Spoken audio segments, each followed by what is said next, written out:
Mai martaba sarkin Alhaji Abdulmuminu Kabir Usman ya nuni da cewa taimakon marayu da masu karamin karfi abu ne da ke samar da lada mai yawa daga Allah madaukakin sarki.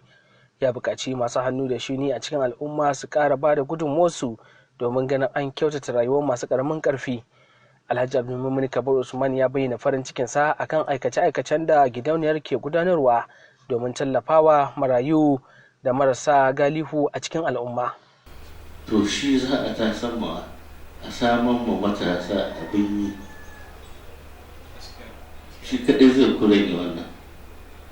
Zo masu kuɗi masu hannu da shi wadda ka je ka ko satu su ka yayi yadda ka zo ka ba talaka ƙaron ya shi ya ci halaka sai in bai sata kai kyauta shi wanda ya ce ya ci halaka.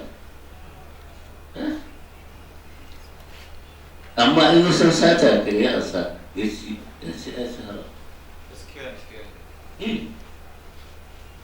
Irin waɗannan su za mu tasan ma yaya za mu haɗa small industries in akwai shi za mu revival nasu. Shugaban gidauniyar Ziyarar Guga wanda Kabir Lawal Kankara ya wakilce shi ya shaidawa sarkin cewa gidauniyar ta himmatu wajen ba marayu da masu karamin karfi tallafi a faɗin jihar Katsina.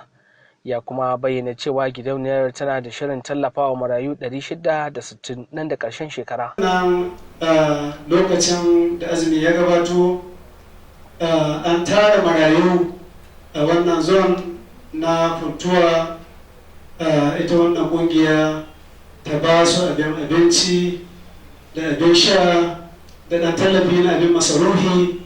Awwal Halliru ɗauke da rahoton.